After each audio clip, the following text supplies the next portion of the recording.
Hello friends, स्वागत है आपका मेरे यूट्यूब चैनल के अंदर।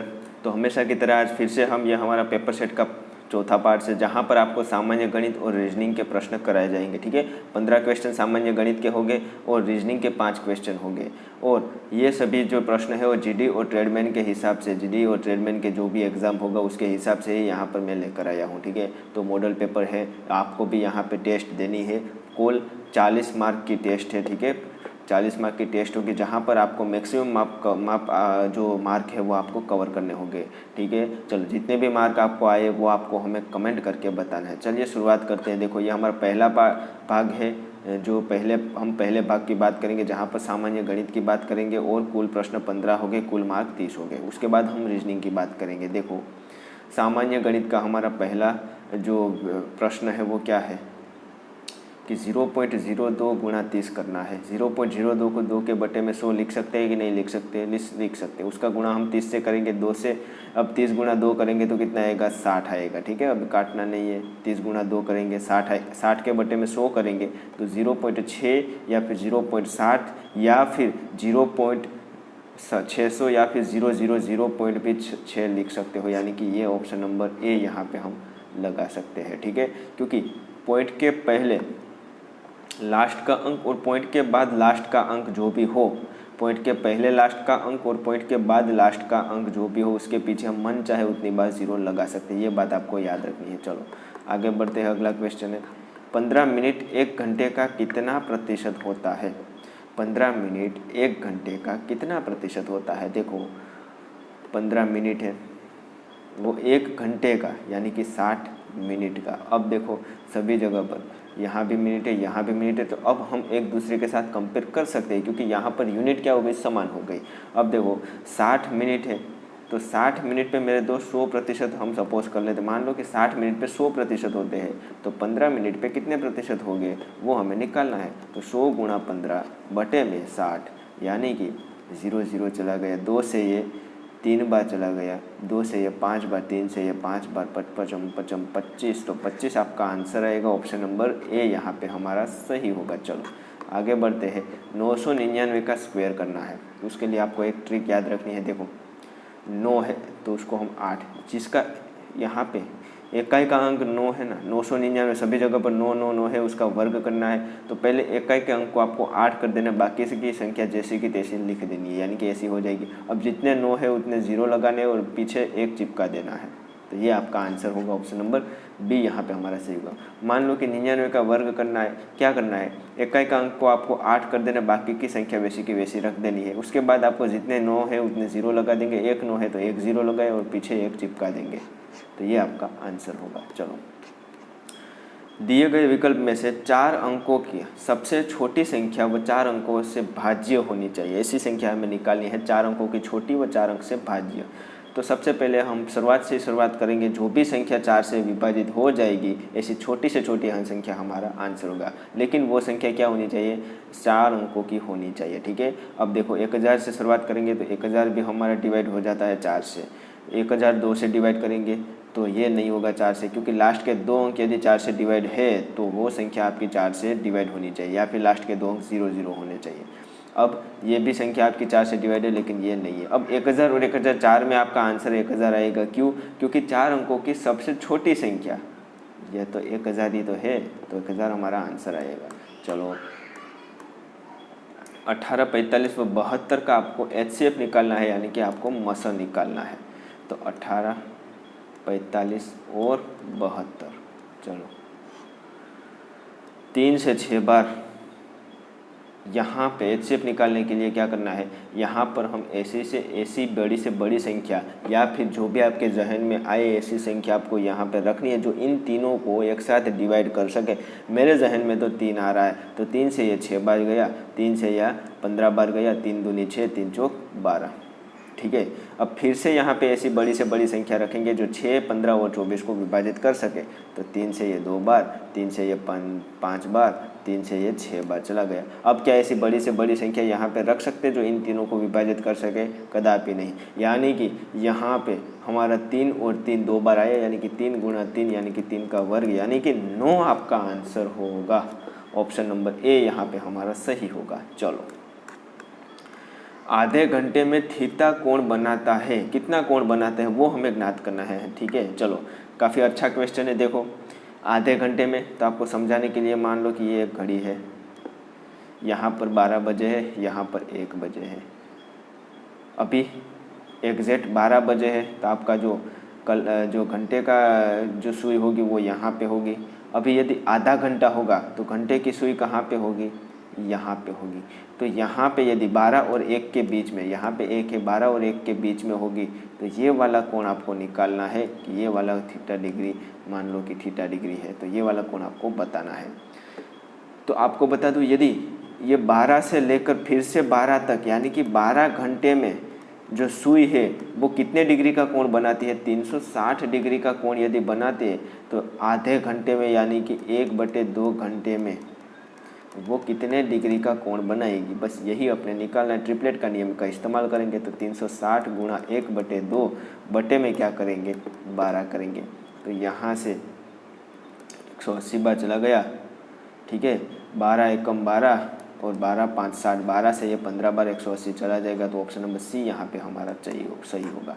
चलो, चतुर्भुज के चारों कोणों का योग कितना होता है। चतुर्भुज जो होता है उसके चारों कोणों का योग हमेशा 360 डिग्री भी होता है, 360 डिग्री ही होता है। फिर वो चतुर्भुज कौन से भी आकार का क्यों ना हो, उसके चारों कोणों का योग 360 डिग्री होता है। यदि त्रिभुज पूछे तो आपको 180 डिग्री करना है। ठीक है, 180 डिग्री क्या है, त्रिभुज के तीनों कोणों का योग 180 डिग्री होता है। चलो आगे बढ़ते हैं। 4500 का 30% में से 280 का 25% आपको निकालना है। आसान है। 4500 है, उसका 30% यानी कि इस प्रकार से लिख सकते हैं। उसमें 280 है, उसका 25% यानी कि हमें इसे इस प्रकार से लिख सकते हैं। यहाँ से 2 0 चले गए, 1 0 यहाँ से चला गया, या फिर मान लो 1 0 नहीं निकालना है तो 25 से इसे 4 बार चला जाएगा। 4 से ये कितनी बार जाएगा, 70 बार चला जाएगा। ठीक है, और यहाँ पे कितना आएगा, 5 या 15, 1 4 12 1350 आएगा। तो 1350 में से 70 घटाएंगे तो 1280 आपका आंसर ऑप्शन नंबर डी यहाँ पे हमारा सही होगा। चलो आगे बढ़ते हैं। अगला क्वेश्चन है कि 3000 रुपये की राशि को साधारण ब्याज की 5% की दर से 2 वर्ष का साधारण ब्याज कितना होगा, ये आपको निकालना है। देखो क्वेश्चन शुरुआत करें उससे पहले देखो मैंने ऑलरेडी और एक भी चैप्टर आपको स्टार्ट कर रखा है, जहाँ पर संख्या पद्धति के जो बेसिक्स चैप्टर होते हैं, जो भी आपके चैप्टर होते हैं जो डिट्टो आपके एग्जाम में आते हैं, उसका भी हम सॉल्यूशन करेंगे। संख्या पद्धति का मैंने करा रखा है सॉल्यूशन, यानी कि पूरी की पूरी संख्या पद्धति मैंने 2 पार्ट्स में बना रखी है, जहाँ पर आपको सभी तरह के क्वेश्चन जो भी आपकी आर्मी के एग्जाम में पूछ सकते हैं, ऐसे क्वेश्चन का मैंने सॉल्यूशन किया है। ठीक है, यदि उसे देखना है तो डिस्क्रिप्शन में लिंक मिल जाएगी, या फिर हमारे चैनल में भी आपको लिंक मिल जाएगी। हमारे यूट्यूब चैनल में जाएंगे तो मेरे वीडियो की लिस्ट होगी, वहाँ पर भी आपको वो मिल जाएगा। तो ये वीडियो यदि अच्छा लगे तो ज़्यादा से ज़्यादा लोगों को इसे शेयर करना है और चैनल को सब्सक्राइब करना है। चलो 3000 रुपये की राशि हमारे यहाँ पे क्या फाइंड करना है, साधारण ब्याज यानी कि आई फाइंड करना है। तो आई = PRN बटे में 100 होता है। P क्या है हमारा मूलधन, R क्या हमारा प्रतिशत और N क्या है हमारा 2 वर्ष। यानी कि यदि साधारण ब्याज आपको ढूंढना है तो आपको ये फॉर्मूला पता होना चाहिए। ठीक है, चलो तो अब वैल्यू पुटिंग करेंगे। P कितना है 3000, R कितना है 5 और N कितना है 2 बटे में 100 करेंगे। 0 से 0 चला गया, क्या आएगा 5 दूनी 10, 10 गुणा 30 करेंगे तो 300, 30 दान 300। तो 300 क्या होगा आपका साधारण ब्याज होगा। तो ऑप्शन नंबर बी यहाँ पे हमारा सही होगा। चलो 15 टकोरी नहीं, ये टोकरी है। ठीक है, तो 15 टोकरी 45 दिन में बनाते हैं, तो 110 टोकरी कितने दिन में बनाएंगे। तो यहाँ पे एक फॉर्मूला लगाना है आपको, M1D1 बटे में W1 बराबर M2D2 बटे में W2। यहाँ पे इंसानों की संख्या क्या है, समान ही है। इंसानों की संख्या तो समान है, क्योंकि कोई एक इंसान द्वारा 15 टोकरी यदि 45 दिन में बनाया जाता है तो वही इंसान द्वारा 110 टोकरी कितने दिन में बनाया जाएगा। तो यहाँ से आपको साफ साफ भले लिखा नहीं है, लेकिन इसका कहने का अर्थ है इंसानों की संख्या समान है, यानी कि इन दोनों को हम निकाल सकते हैं। हमें सिर्फ D1/W1 बराबर D2/W2 की ही ज़रूरत है। ठीक है, अब D1 क्या है हमारा समय है, D या क्या है हमारा समय है, और W क्या है हमारा कार्य है। यानी कि कार्य ये 15 टोकरी का करता है, ये कार्य 110 टोकरी का करता है। बस हमें दिन कितना होंगे वो बताना है। 110 टोकरी वाला दिन यानी कि ये D2 हमें बताना है। D1/W1 यानी कि क्या होगा 45/15 बराबर D2/W2 बराबर D2 कितना है हमारे पास, D2 हमें फाइंड करना है अपन W2 यानी कि 110। चलो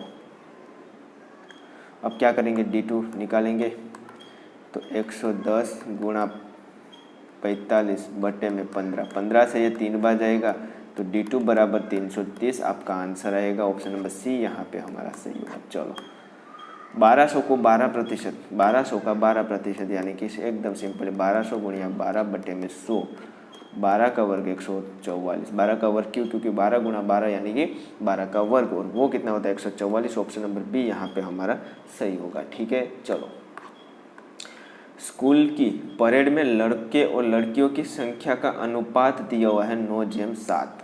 ठीक है, चलो तथा लड़के एवं लड़कियों की कुल संख्या 256 है, तो लड़कियों की संख्या कितनी होगी। अच्छा क्वेश्चन क्या है, लड़के एवं लड़कियों की संख्या कुल टोटल दी हुई है 256, तो लड़कियों की संख्या यानी कि ये जो 7 वाली संख्या है वो लड़कियों की संख्या वो निकाली है। मान लो कि 9x और 7x ये लड़कियों की और लड़कों की संख्या, इन दोनों का योग यानी कि कुल यानी कि इन दोनों का योग करना होगा, वो कितना है कि 256 होगा। तो 16x बराबर 256, तो x बराबर 16 होगा। 16 से डिवाइड करेंगे, 16 आंसर आएगा 256 को। अब x की वैल्यू यदि कहाँ पे रखेंगे, लड़कियों के स्थान पर यानी कि 7x की जगह पर रखेंगे तो वो हमें लड़कियाँ मिल जाएगी, और वो कितनी होगी 7 गुणा 16, तो 7 गुणा 16 करेंगे तो कितना आएगा 16, और देखो 7 गुणा 16 तो 112 आपका आंसर आएगा। चलो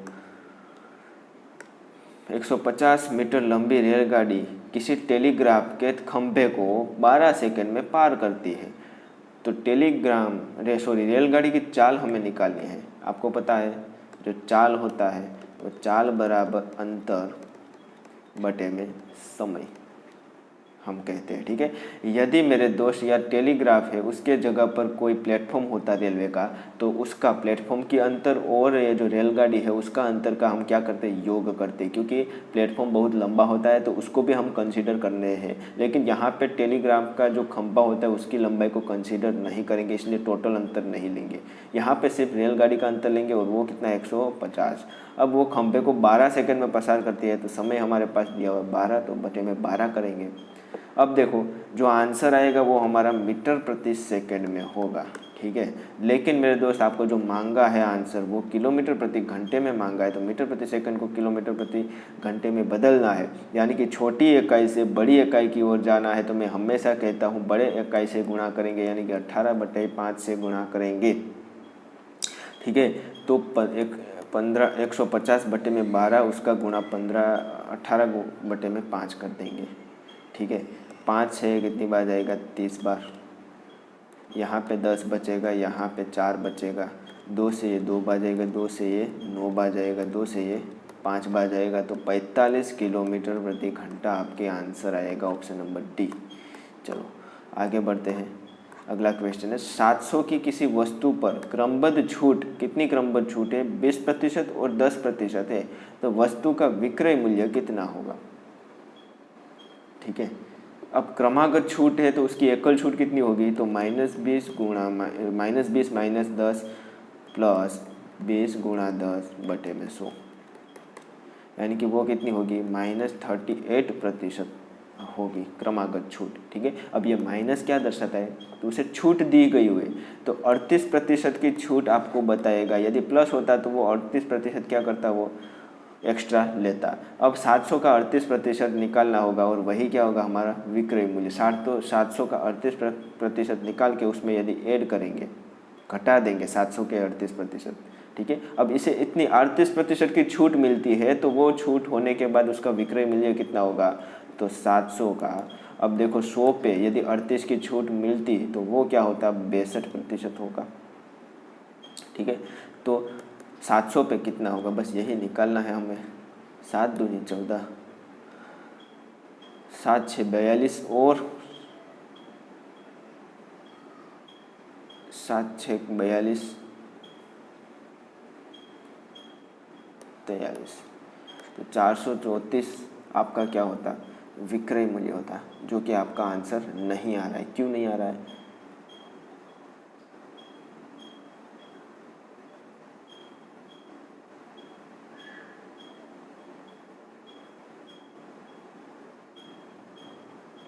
क्योंकि 20 और 10 यहाँ पे क्या होता है, 30 होता है, -30 होता है, -38 नहीं 30 होता है, और 30 में से हम 2 घटाएंगे, -30 में से 2 घटाएंगे, तो मेरे दोस्त यहाँ पे गलत कर दिया है, -28 आएगा। सॉरी, एक्सट्रीमली सॉरी, यहाँ पे गलती हुई है, थोड़ी स्पीड रख दी है, तो फिर से भी कोई बात नहीं, चलो -28 आएगा, तो यहाँ पे -28 घटाएंगे तो -72, यानी कि 72% की छूट मिलेगी। तो उसके यहाँ से 72 गुणा 7 करेंगे तो 7 दूनी 14, 7 एकम 7, 7 7 49 और 5 50, 1 50, यानी कि 504 आपका आंसर आएगा। ठीक है, चलो। किसी जनसंख्या, राज्य की जनसंख्या 20,000 है, काफ़ी छोटी है, ये हमारा भारत का तो नहीं हो सकता जिसकी जनसंख्या 20,000 है। पहले वर्ष 20% तथा दूसरे वर्ष 30% बढ़ती है, तो 2 वर्ष के बाद उस राज्य की जनसंख्या कितनी होगी? चलो, पहले 20,000 है, फिर 20% बढ़ती है, यानी कि 120 पे बढ़ेगी तो 120, 100 पे बढ़ेगी तो 120 होगी। ये 30% बढ़ती है, यानी कि ये जो पूरी है वो 100 पे कितनी होगी, 130 होगी। चलो, बस सिंप्लीफिकेशन करना है, 2 0 से ये 4 0 चला जाएगा यहाँ पे 4 बार। अब 12 गुणा 13, उसका गुणा 2 से करना है, यानी कि 12 दूनी 24, 24 का गुणा आपको किससे करना है, 13 से करना है। 13 चौक 52 का 2 यहाँ पे 5 यहाँ पे, 13 2 26 और 5 कितना आएगा, 31। तो 3 1 2 0 0 आपका आंसर आएगा। ऑप्शन नंबर सी यहाँ पे हमारा सही होगा। चलो, अब यहाँ पे 15 जो क्वेश्चन है टोटल, वो आपके रीजनिंग के समाप्त हो गए हैं। अब भाग 2 की बात करेंगे, जहाँ पर आपको रीजनिंग के क्वेश्चन देखने को मिलेंगे। कुल 5 प्रश्न होंगे और कुल मार्क आपको 10 होगा। दिए गए विकल्पों में से विषम शब्द यानी कि अक्षर को ज्ञात करना है। देखो क्या दिया हुआ है, एक तो है भेद, बिखराव, पृथक करना और वर्गीकरण। ठीक है, क्या है, एक भेद निकालना, बिखराव करना, पृथक करना और वर्गीकरण करना। तो इन दोनों में कौन सा जो अलग पड़ता है? अब देखो, भेद क्या है, तो कोई 4 संख्या है, देखो एक झोले में 4 संख्या है, ठीक है, कोई 4 वस्तु है, तो उन 4 वस्तुओं में से किसी एक को यहाँ पे हमें बाहर निकालना, वो क्या हमारा भेद होता है। और बिखराव करना क्या है, तो 4 वस्तु को हम क्या करेंगे, अलग अलग कर देंगे, वो क्या होगा हमारा बिखराव करना। पृथक करना क्या है, तो पृथक करना भी वही है, 4 जो अक्षर है, जो 4 जो कोई वस्तु है, उसका हम क्या करेंगे, पृथक करेंगे, यानी कि अलग अलग करेंगे। वर्गीकरण करना है, यानी कि इसे 4 वस्तुओं को हम क्या करेंगे, अलग अलग जुट में वर्गीकरण करेंगे। लेकिन मेरे दोस्त, भेद क्या है, तो इन चारों में से एक को निकालना, वो हमारा भेद है, यानी कि ये ऑप्शन ए हमारा क्या होगा, यहाँ पे अलग निकलता है, तो ऑप्शन नंबर ए यहाँ पे हमारा सही होगा। चलो, अब ये कोड वर्ड आपको दिया हुआ है, तो उसी कोड भाषा में आपको रिस्ट्राइक्ट को किस प्रकार से लिखा जाता है। ठीक है, अब देखो, APPROACH यानी कि अप्रोच, उसको लिखा गया है, क्या लिखा गया है, CHOAPRAP,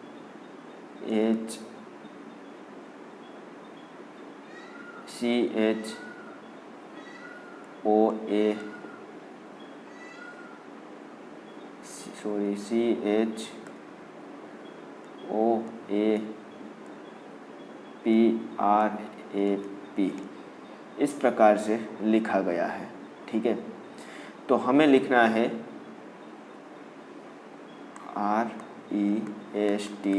RESTRICT को लिखना है। ठीक है, तो यहाँ पे आप देख सकते हैं CH यहाँ पे आ गया, क्या आ गया, CH है वो यहाँ पे आ गया। चलो, AP है वो लास्ट में चला गया। अब क्या है, यहाँ पे जो 2 अंक है उसका क्या होगा, देखो वो यहाँ पे आ गया, R हमारा यहाँ पे आ गया,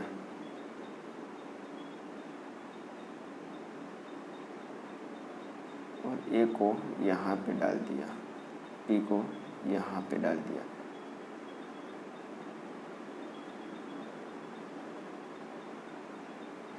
तो कैसे किया उसने, देखो पहले हम करेंगे सी टी का, ठीक है। सी टी को यहाँ पे जाने देंगे, यानी कि पहले आपका सी टी आंसर आएगा, तो सी टी वाले जो पहले जितने भी सी टी है वो आपके सही हो सकते हैं, यानी कि ये नहीं होगा और ये नहीं होगा।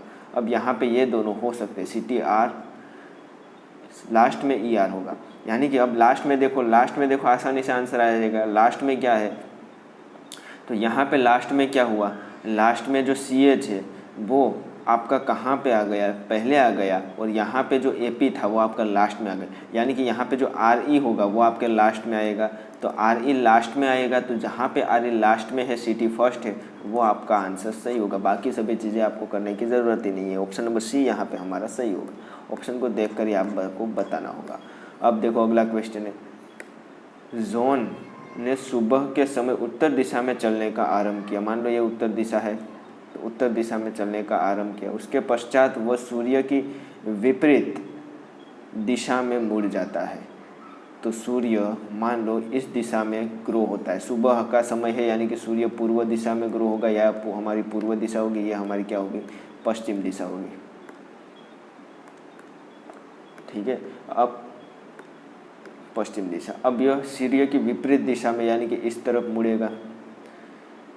उसके पश्चात वह बाएं मुड़ा, यानी कि इस प्रकार से ये बाएं मुड़ा और रुक जाता है। तो अब उसका मुख किस दिशा में होगा, तो ये वाला जो दिशा है वो कौन सी होगी, वो हमारी दक्षिण की होगी। ऑप्शन नंबर सी यहाँ पे हमारा सही होगा। चलो, दिए गए विकल्प में प्रश्नवाचक चिन्ह के स्थान पर आने वाली संख्या को ज्ञात कीजिए। तो A E N M Q Z C G P और इसका मान क्या होगा, ठीक है। तो यहाँ पे देख सकते हैं आप, ए के बाद क्या आया, एम, तो A B C D E F G H K L M, ठीक है। एम के बाद यहाँ पे सी है। देखो ए कितने स्थान पे होता है, पहले स्थान पे होता है। अब एम कितने स्थान पे होता है, तो आपको एक फॉर्मूला याद रखना है, ई जे ओ टी वाई, यानी कि 5, 10, 15, 20 और ये 25वें स्थान पर है, ठीक है। ई जो टी वाई, इस प्रकार से आपको याद रखना है। अब एम कहाँ पे आता है, तो एल एम एन ओ, जे के बाद आपका के एल एम आता है, यानी कि 10, फिर 11, 12 और 13। जे के बाद क्या आता है, के एल एम, यानी कि 11, 12 और 13, यानी कि ये हमारा 13 के स्थान पर है। सी कौन से स्थान पर है, तो ये जो सी होगा वो हमारा तीसरे स्थान पर है। तो यहाँ पे क्या हुआ, 1 से लेकर 13 तक गए, यानी कि 12 ऐड हुए। अब इसमें 12 ऐड किया तो हमारा, अब इसमें कितना ऐड किया तो सी आया। देखो यहाँ पे इन दोनों का डिफरेंस है 12 का, ठीक है। यहाँ पे कितना का है, तो 13 में कितना ऐड किया, देखो तो 13 में उसने जो है वो किया, 13 के बाद 12 ऐड करेंगे तो 25 और 15 ऐड किया, ठीक है। 13 के बाद 13, 26 और 16 ऐड किया, ठीक है। 16 ऐड किया तो क्या आएगा, सी आएगा, क्योंकि इस ऐड के बाद फिर से वापस आएगा तो 16 आएगा। उसके बाद अब यहाँ पे ई है, ई जो है वो कौन से स्थान पर है वो आपको निकालना है। ई आपको देखो ए बी सी डी ई, तो यहाँ पे ई जो है 5 के स्थान पर है। क्यू हमारा कौन से स्थान पर होगा, तो क्यू हमारा 17 के स्थान पर होगा, ठीक है। अब जी है वो कौन से स्थान पर होगा, तो जी है तो 17 में हम 16 ऐड करेंगे, तो 17 में पहले 17 के बाद यहाँ पे जी है वो कौन से स्थान पर है, वो 6 नंबर के स्थान पर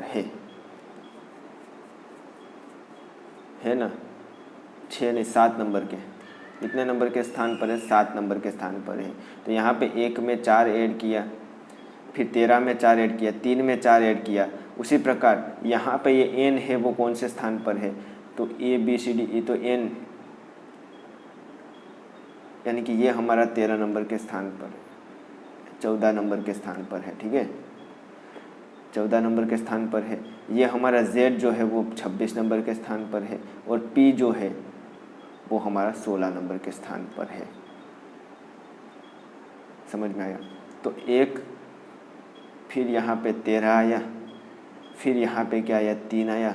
अब यहाँ पे क्या आया, इन दोनों का डिफरेंस 12 16, फिर उसी प्रकार से 5 से ये 12 आएगा, 5 से ये 12 का डिफरेंस है, उसके बाद ये 16 का होना चाहिए, तभी ये 7 आएगा। ठीक है, उसी प्रकार से 12 16 का डिफरेंस यानी कि यहाँ पे जो होगा वो कौन सा होगा, तो 1 13 यानी कि आपका 12 का डिफरेंस आएगा। 1 सेकंड थोड़ा देर लगेगी। उसके बाद यहाँ पे उसमें हमने 16 ऐड किया, अब उसमें हम मान लो कि 20 ऐड करेंगे, 20 नहीं 20 ऐड करेंगे। ठीक है, तो अब सी में हम 20 ऐड करेंगे यानी कि 3 में 20 ऐड करेंगे तो 23 आएगा। तो 23वें स्थान पर कौन होगा, तो टी, फिर यू वी डब्ल्यू, डब्ल्यू आपका होगा। क्या डब्ल्यू आ सकता है, नहीं आ सकता। चलो क्या है, कुछ समझ नहीं आ रहा है, कैसे दे दिया।